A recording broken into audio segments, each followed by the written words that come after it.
Israel Amerika Serikat ke Iran pada Sabtu lalu, saudara menewaskan pimpinan tertinggi Iran, Ayatollah Ali Khamenei. Lantas seperti apa situasi di kawasan Timur Tengah pasca kematian Khamenei? Apakah perang akan segera berakhir atau justru Iran akan semakin melawan?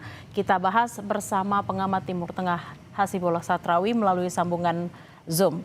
Selamat sore, Mas Hizbullah dengan Bella di studio. Selamat sore Mbak Bella, apa kabar? Kabar baik, kita yang nggak baik ini melihat situasi di Timur Tengah hari ini dan kemarin. Ini informasinya tadi sudah disampaikan bahwa pemimpin tertinggi Iran, pemimpin tertinggi Iran Ali Khamenei meninggal. Informasi terbarunya Israel menyerang Lebanon. Analisis Mas Hasrawi seperti apa? Ya, saya menggarisbawahi kita sekarang berada di kurang lebih 50 jam semenjak serangan dilakukan oleh Israel dan Amerika pada kurang lebih jam 1 siang waktu Indonesia Barat pada hari Sabtu kemarin. Nah, kalau kita lihat perkembangan terbarunya, memang yang pertama adalah bahwa terutama di lapangan ini justru mengarah kepada eskalasi yang semakin meninggi di antara kedua belah pihak. Kita melihat media-media dalam waktu terbaru, dalam waktu terkini melaporkan sedemikian banyak serangan-serangan dilakukan di Iran, ledakan-ledakan yang terjadi di Iran di banyak kota. Dan juga pada waktu yang bersamaan di sekitar Israel juga makin banyak yang terlibat dalam perang ini. Yang terbaru adalah serangan yang dilakukan oleh Hizbullah di Lebanon yang kita ikutin bersama semenjak krisis atau perang yang melibatkan Hizbullah pada tahun 2024 atau 2023 semenjak Hamas melakukan serangan ke Israel pada 7 Oktober 2023 itu setelah mengalami berbagai macam pukulan termasuk keberhasilan Israel membunuh sekjen dan pemimpin tertinggi Hizbullah yaitu Hasan Nasrullah, maka kemudian pada akhir November 2024 itu secara terpaksa atau secara dipaksa Lebanon menerima konsep perdamaian dengan Israel yang salah satu upayanya memang adalah diupayakan agar Hizbullah yang telah menjadi negara di dalam negara. Kenapa dikatakan negara dalam negara? Hizbullah tak lebih hanya sekadar partai politik, salah satu partai politik di Lebanon. Tapi justru dia mempunyai kemampuan, dia mempunyai senjata, dia mempunyai pasukan para milisi yang bisa dikatakan lebih besar daripada pasukan atau bahkan persenjataan yang dimiliki. Buka kembali frontnya setelah Hizbullah nekat, kalau menggunakan media-media di Timur Tengah menggunakan istilah kayak semacam tanpa perhitungan atau minimalnya diragukan perhitungannya, kemudian menyerang kembali Israel dan Israel seketika juga melakukan serangan balasan ke realitas yang cukup unik menurut saya, tapi itu ada di Timur Tengah terutama di Lebanon, di mana ada katakanlah partai politik yang justru paling tidak bisa mengimbangi kemampuan dan kekuatan negara. Ini yang Hizbullah ini juga melakukan serangan sebagai upaya karena pemimpin tertinggi di Iran meninggal dunia. Lalu seperti apa sebenarnya hubungan antara Iran dan Lebanon dan seperti apa juga nanti konflik ini, apakah bisa meluas atau mungkin kita berharap juga bisa mungkin ada gencatan senjata. Tapi ditahan dulu Mas, kita akan kembali usai jeda saudara. Tetaplah bersama kami di Breaking News Kompas TV.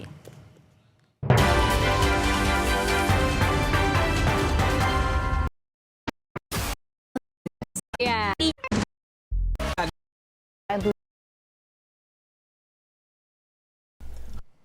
Saudara, serangan Israel Amerika Serikat ke Iran pada Sabtu lalu menewaskan pimpinan tertinggi Iran Ayatollah Ali Khamenei.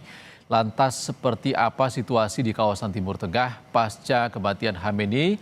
Apakah perang akan segera berakhir atau justru Iran akan semakin melawan? Lalu apa dampaknya untuk situasi wilayah Arab, Teluk, dan Indonesia? Kita bahas bersama pengamat Timur Tengah Hasibullah Satrawi melalui sambungan Zoom. Selamat siang Mas Hasibullah. Salam jumpa Mas Ihsan. Ya, kita lanjut lagi. Di sini pada Mas Ihsan. Baik.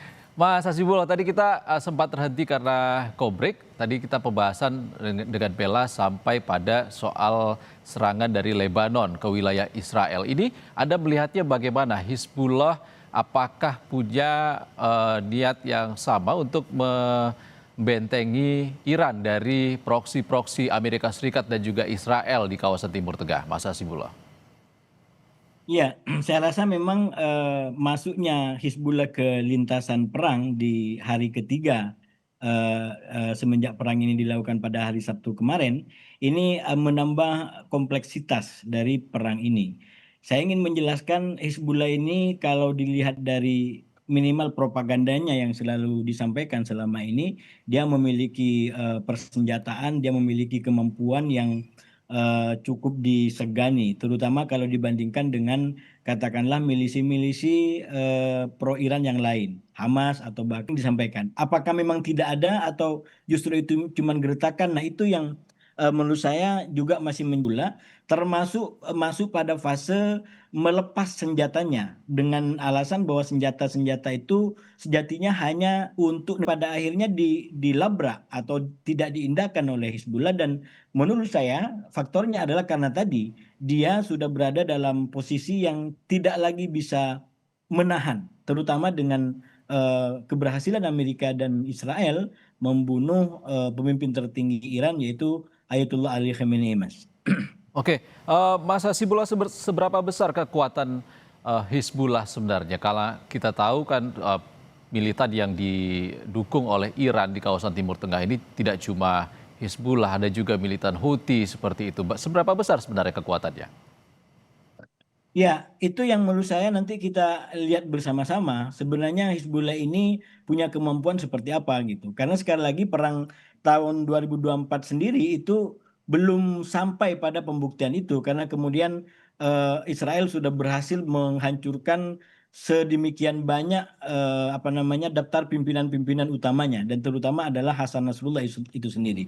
Nah perang sekarang kalau ini terus berkelanjutan menurut saya bisa semakin menambah apa namanya daya ledaknya, eskalasinya, terutama karena tadi Hizbullah bisa sekarang menggunakan senjata yang dimiliki dan belum lagi ditambah dengan katakanlah milisi lain seperti Houthi yang juga mempunyai kemampuan persenjataan, walaupun sekali lagi kalau dibaca dari perang terakhir 2024 mungkin juga sudah tidak sehebat sebelumnya mengingat jatuhnya Syria. Nah, itu juga menjadi faktor bagi lemahnya kelompok-kelompok perlawanan di sekitar Israel. Karena Syria selama ini itu kayak semacam menjadi jembatan bagi masuknya tokoh-tokoh utama termasuk mungkin persenjataan dari Iran ke Lebanon melalui Syria. Nah, dengan keberhasilan rezim Assad dilengsarkan dan kemudian sekarang diganti dengan syarak yang secara tampilan awal jauh lebih pro barat, jauh lebih akomodatif dengan Amerika bahkan walaupun Israel masih belum menerima secara total, tapi dengan Amerika sudah sangat bagus, maka paling tidak ini mempersempit jalur logistik yang selama ini sangat dinikmati oleh Hizbullah untuk melakukan pengembangan dan penguatan kapasitas persenjataan dan pasukan mereka. Jadi memang Hizbullah sendiri saya yakin walaupun kuat mungkin tidak lagi kuat bayangan saya sebelum perang 2024. Ya, dengan potensi konflik yang melebar ini, apakah kemungkinan untuk diplomasi antara Iran dan juga Amerika Serikat ini total tertutup begitu, Mas? Kalau kita lihat perkembangan dari media-media, sumber-sumber yang memang tidak disebutkan namanya, sebenarnya sekarang kekhawatiran dari kedua belah pihak sudah mulai muncul. Dari pihak Amerika, misalkan laporan-laporan di media barat terbaru sudah mulai memberitakan tentang kekhawatiran perang ini tidak lagi bisa dikontrol. Dan apalagi perang ini sudah mulai memakan korban, merugikan dari pihak Amerika secara langsung. Baik itu dalam bentuk terbunuhnya prajurit Amerika sendiri, atau terkenanya pangkalan militer, atau bahkan mungkin apa namanya kapal-kapal perangnya yang diserang langsung oleh Iran. Maka ini sekali lagi bisa menjadi situasi yang menekan bagi Trump, karena kalau kita ikutin apa namanya keinginan yang disampaikan oleh Trump atau diinginkan oleh Trump, sebenarnya Trump masih menginginkan perang ini tidak berkepanjangan. Dan saya menduga dengan kuat itulah kemudian kenapa serangan pertama itu sedemikian kuat, sedemikian dahsyat diambil dan seketika langsung melumpuhkan target utama atau pemimpin utama. Jadi memang diharapkan perang ini segera berakhir, tidak perlu lama-lama, kurang lebih persis kayak skenario perang 12 hari pada bulan Juni 2025 kemarin. Jadi dengan terbunuhnya Ayatullah Khamenei, diharapkan semangat dan militansi daripada pasukan-pasukan Iran itu kemudian melemah. Tapi kan yang terjadi di lapangan, saya selalu sampaikan termasuk di Kompas TV juga semalam, bahwa katakanlah Amerika ingin memaksakan satu skenario yaitu pergantian rezim dan pembunuhan Ayatullah Ali Khamenei dimaksudkan sebagai seperti membuka pintu gerbang bagi rakyat Iran yang menginginkan terjadinya perubahan rezim. Jadi silakan berbondong-bondong, bahasanya Trump, silakan kuasai institusi negara dan diharapkan kemudian bisa membuka baru bagi terbentuknya rezim yang baru di Iran.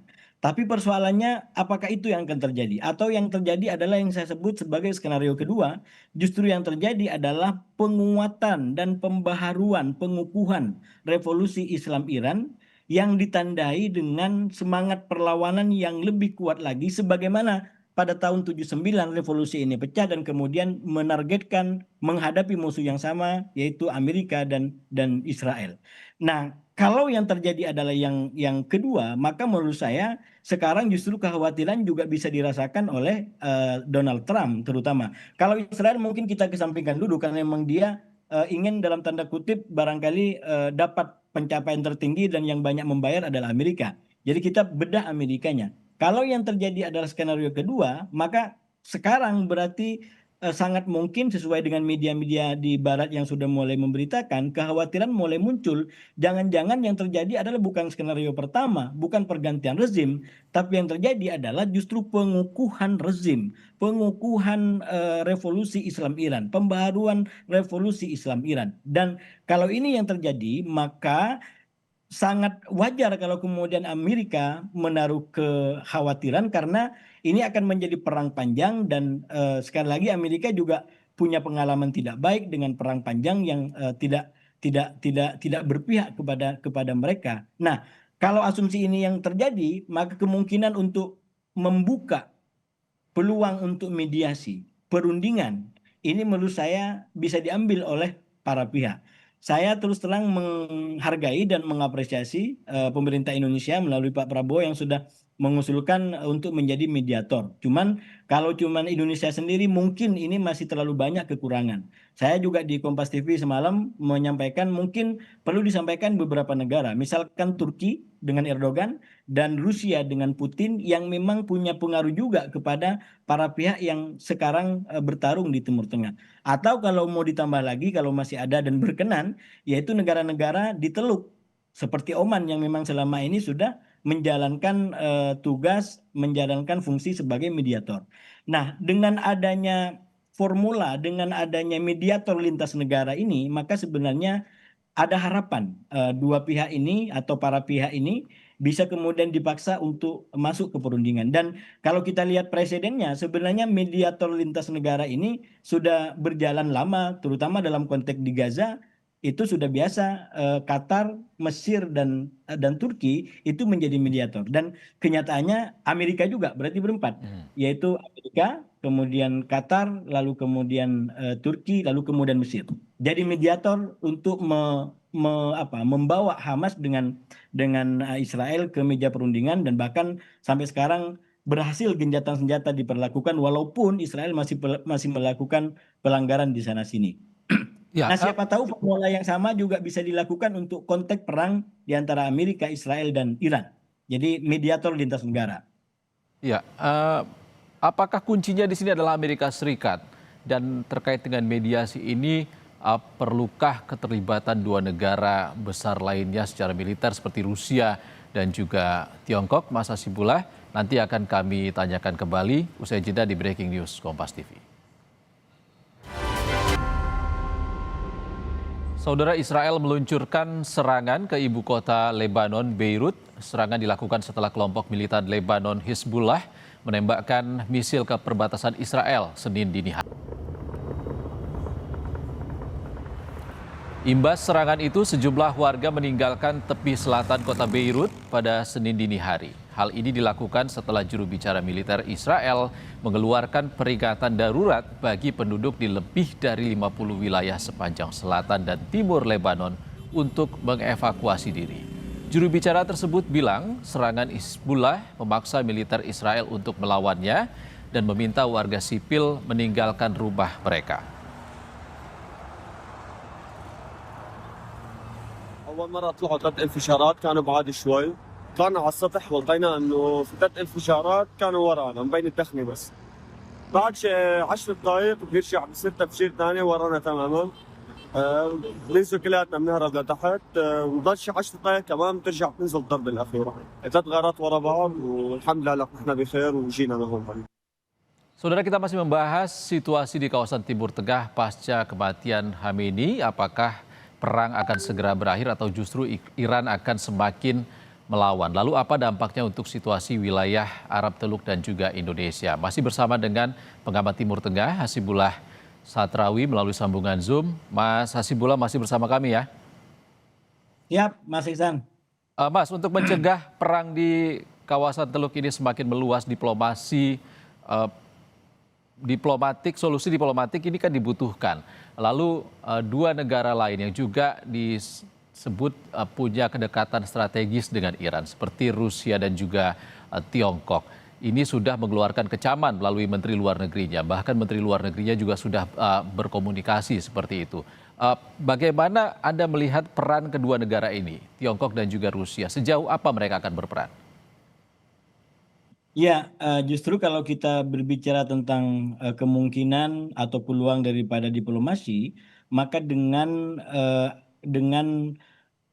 dukungan, keberadaan dukungan dari Cina dan Rusia yang terus terang sifatnya hanya retorika daripada dukungan langsung ke lapangan di saat Iran diserang seperti ini, justru ini bisa menjadi harapan gitu bagi dorongan diplomasi, karena berarti ini situasinya jauh lebih baik ketimbang katakanlah Rusia dengan Cina melakukan opsi turun langsung ke lapangan. Dan kalau kemudian Arab Teluk mengambil opsi serangan balik, saya rasa tangga menuju Perang Dunia Ketiga udah makin tinggi. Hanya tinggal satu lagi, yaitu keterlibatan langsung dari Rusia dan Cina.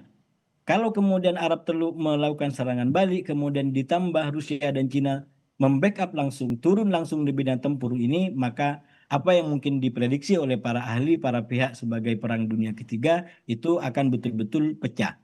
Nah, sekali lagi untungnya kalau dalam budaya kita di Indonesia, untungnya sampai sekarang satu negara Arab Teluk sampai sekarang hanya pada batas menyampaikan dia punya hak untuk melakukan serangan balasan, tapi secara de facto dia belum melakukan itu. Dan yang kedua, tadi disampaikan oleh Mas Iksan, Rusia dengan Cina sampai sekarang hanya bersifat dukungan yang sifatnya tidak langsung dalam bentuk kecaman atau pernyataan bahwa yang dilakukan Israel dan Amerika melanggar segala macam tatanan moralitas atau hukum internasional. Nah, ini menurut saya mestinya menjadi keuntungan kalau kita ingin mendorong solusi diplomatik. Kenapa menjadi keuntungan? Karena tadi dua negara ini tidak terlibat secara langsung, dan yang tidak kalah penting, dua kekuatan ini juga sangat diperhitungkan oleh Iran sendiri. Nah, ini peluang berikutnya. Dengan tidak adanya dukungan langsung, backup langsung dari kedua negara, minimal kalau kita mengacu kepada perang 12 hari di antara Israel dengan Iran yang juga melibatkan Amerika waktu itu, ketika Amerika melakukan serangan membackup Israel kepada 3 fasilitas nuklir Iran, Iran datang ke Moskow, ke Rusia, dan dugaan, walaupun kita nggak dengar langsung, tapi patut diduga bahwa mereka juga minta dukungan, tapi Putin saat itu dukungannya tidak sekuat yang diharapkan oleh Iran. Sehingga apa? Kita lihat pulangnya yang dilakukan Iran adalah kayak semacam memilih opsi serangan balasan yang itu bisa disebut sebagai balasan penutup. Jadi kayak semacam kompromi, karena juga diberitakan saat itu Amerika sudah berkontak dengan Qatar untuk coba memediasi dengan Iran agar ini menjadi deeskalasi. Karena sekali lagi bagi Amerika cukup sekali serangan besar dan menghancurkan fasilitas nuklir. Nah, Iran mau balas tapi dari Rusia mungkin sinyalnya nggak begitu kuat sehingga setelah balik justru yang diambil adalah serangan terbatas yaitu kepada pangkalan Amerika di Qatar. Itu pun sudah dikasih tahu sebelumnya menurut beberapa media sehingga Amerika juga sudah mengosongkan prajuritnya di pangkalan itu dan praktis tidak timbul korban lagi yang akhirnya membuat kedua belah pihak merasa dibenangkan dan merasa terhormat, dengan kata lain sudah membalas tapi tidak perlu lanjut. Nah, kalau kita ambil ini sebagai skenario untuk sekarang, sekali lagi peluangnya ada gitu. Karena Iran yang sudah diserang seperti ini belum mendapatkan backup langsung daripada Rusia dan Cina. Sekali lagi kalau kita menggunakan analisis di depan layar atau di depan panggung berdasarkan pernyataan-pernyataan resmi di media. Kalau data-data lain mengatakan berbeda di balik layar, ya saya tidak punya kemampuan untuk menembus berita di balik layar atau info di balik layar atau data di balik layar. Tapi kalau kita mengacu kepada pernyataan-pernyataan resmi, maka kondisi Iran sekarang yang dalam tanda kutip sendirian menghadapi keroyokan dari Iran dari Israel dengan Amerika, ini sebenarnya juga menjadi celah bagi mereka yang mau mendorong solusi diplomatik karena berarti Iran juga masih bisa untuk didekatin gitu. Apalagi pernyataan-pernyataan dari beberapa tokoh, misalkan Trump sempat mengatakan ada tokoh tertentu di Iran yang ingin komunikasi gitu kan, walaupun akhirnya ada klarifikasi dari pihak Iran bahwa tidak ada di antara mereka yang coba untuk komunikasi. Tapi sekali lagi ini berarti ada teorinya nggak ada asap kalau nggak ada api. Cuman sekali lagi ini kan lagi situasi panas, jadi nggak mungkin orang mau kemudian tampil seakan-akan dia mau menerima kekalahan. Ini orang sekarang maunya seakan-akan dia yang menjadi pemenang. Karena itu kalau menjadi mediator menurut saya ini cukup alasan untuk kemudian diambil sebagai momentum melakukan langkah-langkah konkret, coba melakukan kontak dengan para pihak. Pertama mungkin mensolidkan tim mediator tadi dari negara-negara yang terseleksi atau diyakini, lalu kemudian bisa mulai masuk mendekati kepada aktor-aktor atau negara-negara yang sekarang berperang di lapangan. Begitu, Mas. Oke, Mas, dengan Iran juga menyerang Oman, tadi Anda mengatakan negara-negara Teluk ini belum memutuskan untuk membalas Iran. Lalu apakah dengan serangan Iran yang juga terus berlanjut ke beberapa negara, apakah memungkinkan negara-negara Teluk ini akan membalas akhirnya dan membuat Iran semakin tersudut gitu, dikeroyok? Aspek lain dari perang ini menurut saya Mas Iksan memang membawa negara-negara Arab Teluk pada situasi yang sangat kompleks. Sangat-sangat kompleks. Karena sekali lagi kalau kita baca dari awal, Arab Teluk itu tidak menginginkan perang ini. Arab Teluk itu sudah mengetahui bahwa kalau perang ini terjadi, Iran sudah mengancam juga akan menyasar pangkalan-pangkalan militer yang ada di negaranya. Karena itu Arab Teluk merekomendasikan kepada Amerika, kepada Trump agar lebih menggunakan pendekatan diplomasi. Itu satu sikap daripada Arab Teluk. Yang kedua, ketika Amerika dan Israel betul-betul menyerang dan kemudian Iran membalas mewujudkan apa yang dia janjikan, maka ini membuat Arab Teluk harus menanggung dampak atau mengalami kerugian yang boleh dikatakan paling besar, menjadi pihak yang paling dirugikan dari perang ini. Kenapa? Kalau Iran menjadi rugi, ya karena memang dia dimaklumi dia menjadi salah satu sisi konflik. Dia berperang. Jadi kalau kemudian diserang lalu banyak yang jadi korban, secara logika umum orang akan memahami memang kita berperang. Tapi kalau Arab Teluk dia tidak berperang, dia malah bersahabat dengan Iran, dia malah berhubungan baik dengan Iran. Tapi dengan serangan yang dilakukan oleh Israel yang sebenarnya tidak disetujui oleh Teluk, tidak direkomendasikan oleh Teluk, lalu Iran betul-betul membalas kepada negara-negara Arab Teluk atau pangkalan militer yang ada di Arab Teluk, maka ini membuat negara-negara Arab Teluk betul-betul berada dalam dilema yang akut tadi. Kalau dia membalas, maka ini bisa jadi semakin jauh masuk dalam skenario Israel yang memang dari awal menjadi pengorder, menjadi inisiator daripada perang ini. Kalau tidak membalas, maka Teluk akan susah untuk mempertanggungjawabkan, terutama juga di hadapan rakyatnya. Sekarang banyak tempat-tempat katakanlah tempat-tempat wisata, tempat-tempat umum, bandara atau bahkan hotel yang menjadi sasaran daripada serangan yang dilakukan oleh Iran. Bagaimana mereka harus bertanggung jawab, harus menyatakan sikap di depan rakyatnya. Jadi ini situasi yang sangat kompleks bagi negara Arab Teluk. Belum lagi mereka berada di antara dua pihak yang bermusuhan, katakan Amerika dengan Israel dan Iran. Ini masyarakat akan melihat, loh kok negara-negara ini justru berada di dalam kelompoknya Amerika. Baik, Dengan seperti ini, kenapa kok malah berada di pihak Amerika? Kenapa kok belum lagi misalkan dimasukkan refleksi, ini kan Arab Teluk selama ini didukung dengan persenjataan dari Amerika. Bahkan Amerika sudah berjanji kirim 2 kapal besar itu ingin melindungi para kolega, para sekutunya di Amerika, di sekitar Iran. Nah ternyata walaupun sudah kedatangan atau sudah ada dari semua peralatan canggih Amerika, kenyataannya roket daripada Iran, rudal Iran masih mampu menembus pertahanan Arab Teluk, termasuk yang didukung, yang dilapisi oleh Amerika. Jadi kalau mau reflektif, pertanyaannya di situ, kenapa Arab Teluk tidak mengkritik kepada Amerika? Kenapa Arab Teluk tidak menggugat kepada Amerika? Di mana komitmennya, di mana proteksinya? Itu kan sebenarnya juga bisa dilakukan, tapi sekali lagi di Arab Teluk barangkali tidak terlalu banyak ruang untuk menyoal dengan pertanyaan-pertanyaan kritis seperti ini. Karena pilihannya nggak banyak. Pilihannya adalah bagaimana mereka memaksakan keamanan, memerhatikan keamanan. Dan itu penting di hadapan rakyatnya. Selama ini yang menjamin keamanan itu adalah Amerika. Nah sekarang Iran mampu menjangkau negara mereka. Tapi sekali lagi, mungkin sekedar mempertanyakan itu juga tidak mudah kepada Amerika. Meminta pertanggungjawaban kepada Amerika mungkin juga tidak mudah.